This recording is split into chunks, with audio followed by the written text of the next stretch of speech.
Hello, hello, and welcome to day 18 of the Fall for Watercolor Challenge.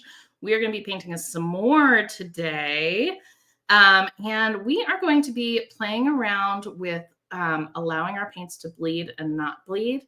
I love to do this as kind of like a fun warm-up, just casual exercise with like whatever colors I want. I'll just show you really quick because it's super fun.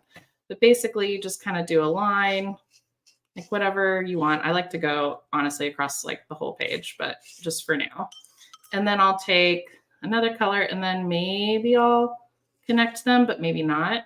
And usually they're not quite so brushy. Whoop. And maybe they do connect and then they bleed into each other. Then let's add some whatever color this is. And maybe it bleeds, maybe it doesn't. You get to choose.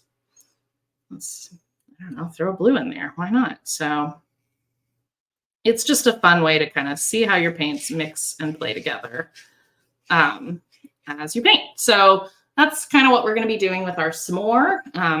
As you can imagine, s'more is nice and melty and gooey. And so we are going to experience that. So let's make a brown graham crackerish color. I'm going to start with my Hansa Yellow Deep or whatever orangish you have. If you don't have orange, make some. Grab some red and some yellow. If you have a yellow ochre, that's a great place to start. I am now going to add some of my dark green, my Perylene green. Too much. So I'm going to kind of back up. So let's just take a moment. I just kind of want to show you how I'm mixing on my palette. So here's where it was too green. And so what I'm doing is I'm bringing the orange over to the side. So I'm not just mixing the orange into the green and making an even bigger mess. I'm just taking it off to the side. And this now becomes my new mixing area. And then I'm going to add in a little bit of orange, a little more orange. Maybe a little bit of this red. And I think that's a nice graham cracker color. I think that will end up being really nice. So I am going to, here, let's go in the middle here. So I'm going to make a little graham crackerish shape here. It's kind of from the top, you know, like that. And I outlined it, but I think it's wet and juicy enough. I know a lot of folks in the comments have talked about like how their paints are drying really fast. If you live in a really dry climate, you're going to just want to not do too much outlining. So you might want to draw your shape and then kind of like work your way across instead of doing the outline and then filling in the middle. And that might help with some of those dry lines. Okay, so now let's get some dark brown. If you have a dark brown in your palette, great. If not, we're going to mix some up. Hopefully it won't dry too fast. So I've got some of my Payne's gray, and I'm going to add a little bit of my alizarin gold here. And I think just a little bit of my Hansa Yellow Deep. And I think this is going to give us a nice kind of chocolate, like milk chocolate color. All right, so I'm going to make I am going to leave a little line between my s'more or my chocolate bar and my graham cracker because I feel like it wouldn't really melt upwards, if that makes sense. Yeah. Okay. You know what? Maybe I'll do like kind of like, you know, like little Hershey's situation, right? Okay. Now for the marshmallow, I'm actually going to, so I'm going to grab a little bit of blue just so you guys can see, but you can actually just do this with water. Okay. So you're going to kind of make your marshmallow shape. Okay. And you're going to fill it in with water. Okay. I'm not touching yet. Okay. But I am going to touch now. Woo! So it's kind of like the chocolate is bleeding into our s'more. All right, so then grab your graham cracker color and I am going to try not to touch it yet, but I don't know. I'm very hungry. This looks great. Like, can we do s'mores now? Okay. And I definitely smooched it a little bit, but that's okay. It's the bottom graham crackers, so I feel like we might get a little messy here. And I almost want, so here it's bleeding a little bit. I kind of want the white to bleed into the brown instead of that other way around. So let's zoom in. Let's get a close up. Oh, there we go. So I'm actually going to drop some water into my s'more, and that is going to push the color from the graham cracker back into the graham cracker part, and my marshmallow is going to start bleeding into the graham cracker. I'm just kind of coaxing it with a clean brush. I'm like tapping, cleaning off my brush on my paper towel. And there's a little bit of extra paint over here, so I'm just picking that up with my brush, with a dry brush. Okay. And there we go. So I'm probably going to let this dry. I think actually before I do that, I want to add a little bit more. So we're going to do the same thing. I'm going to add a little more chocolate here so that that's going to sink into our s'more, let gravity do its thing. Because it looked like the s'more was sinking into, or the marshmallow was sinking into the chocolate, and I feel like the chocolate would be like melting, you know? Okay. Oh, yummy. Okay, that looks delicious. So now let's pause, and I'm gonna let it dry, and then we can add a little bit of detail for the graham cracker. I'll see you in a sec. Okay. Hi, we're back. You didn't miss a beat. So for this second layer, we're gonna do it kind of similarly to what we did for the oh, what was it called? The clothing. So we did our first layer, and then we're going to add some detail with our second layer. So I'm just kind of adding that little crack down the middle of the graham cracker. And then it has the, oh, it's not dry there, but that's okay. We're just going to add some little dots. Make it feel like a graham cracker. Okay. And then I might add some down here too. Oh, yep. Still not dry down there. I did not check for little fairy breath, so that's fine. Okay. And I think I actually want to, I might wait for that part to dry a little bit more, but I'm going to grab some of my chocolate. And what I'm going to do is I'm going to just repaint over the shape that I painted initially of the chocolate.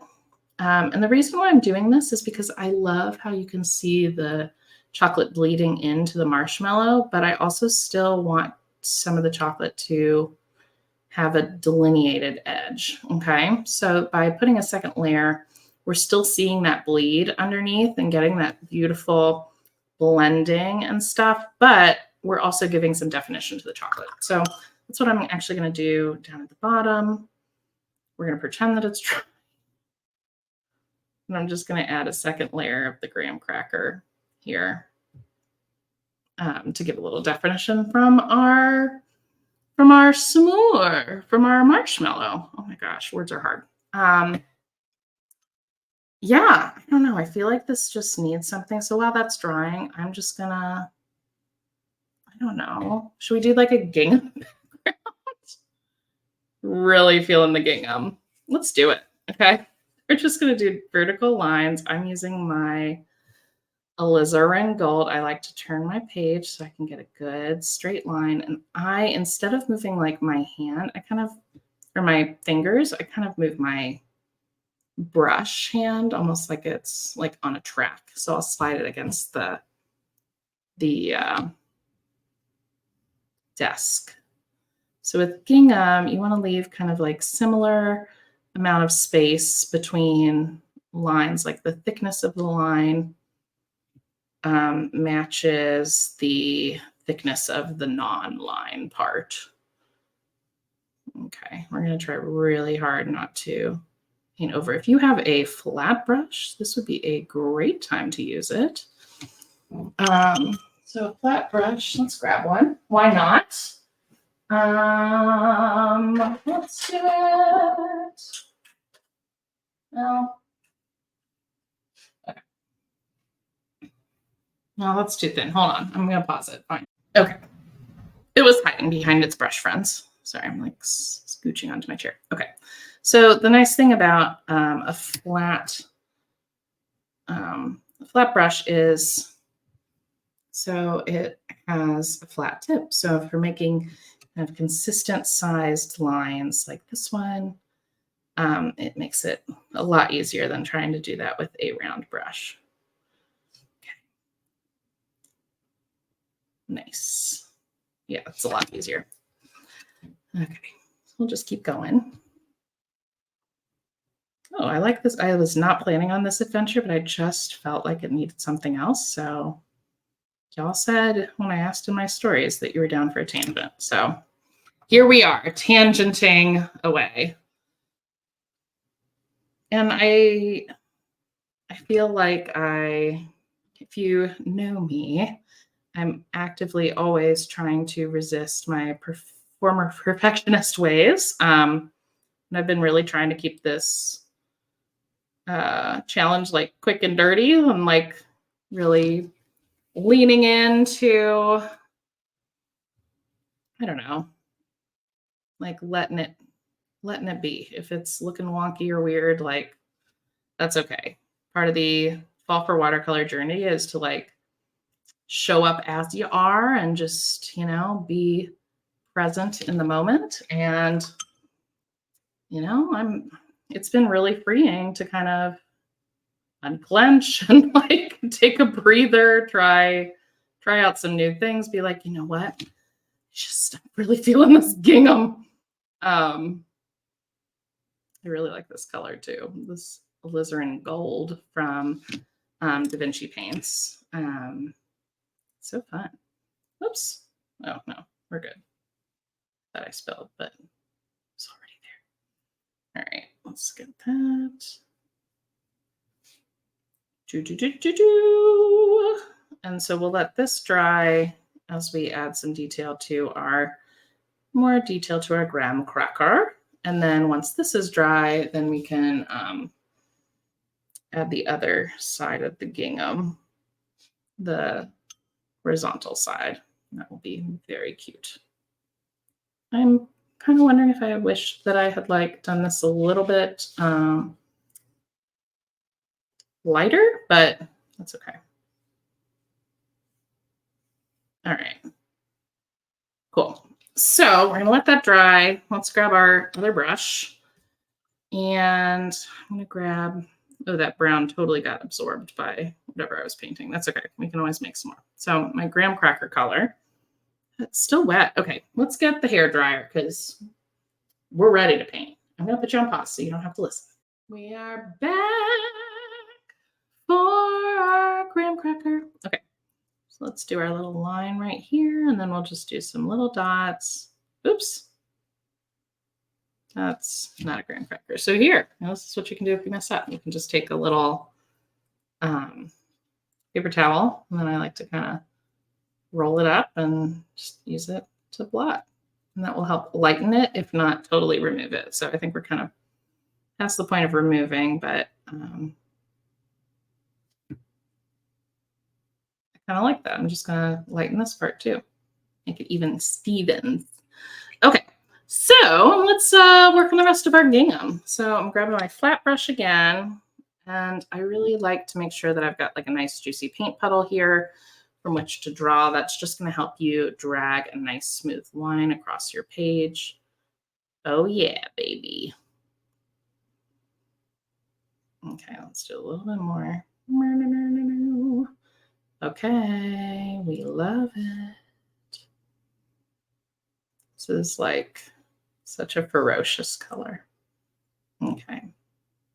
And I kind of want to still keep this transparent because I want to see the under layer. I want to be able to see the original line that we made. And that juxtaposition between the little squares where we've crossed over and the parts that we haven't really pop.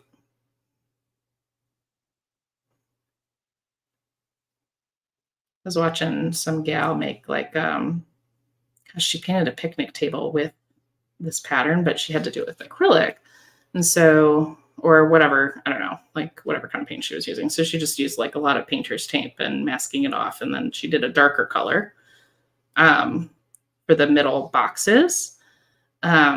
But it's just so interesting. So if you're coming from this from like an oil painting perspective or an acrylic perspective, like watercolor is very different because when you're thinking of building layers, you're still going to see that underlayer. And I actually took a gouache class over the weekend, which was awesome. But it was tricky because I kept on wanting to be like, wait, but I want to see, I liked what I did underneath. And when I covered it up. So I just really had to rethink my strategy about how I was building my layers up. So if you are watching and you are coming from the acrylic or oil world or something similar that you're building up layers and you don't necessarily see what's underneath, I would love to hear from you. Like, what is bringing you to watercolor and what do you think of it compared to oil or acrylic? And like, how's it been? What has been a hard adjustment?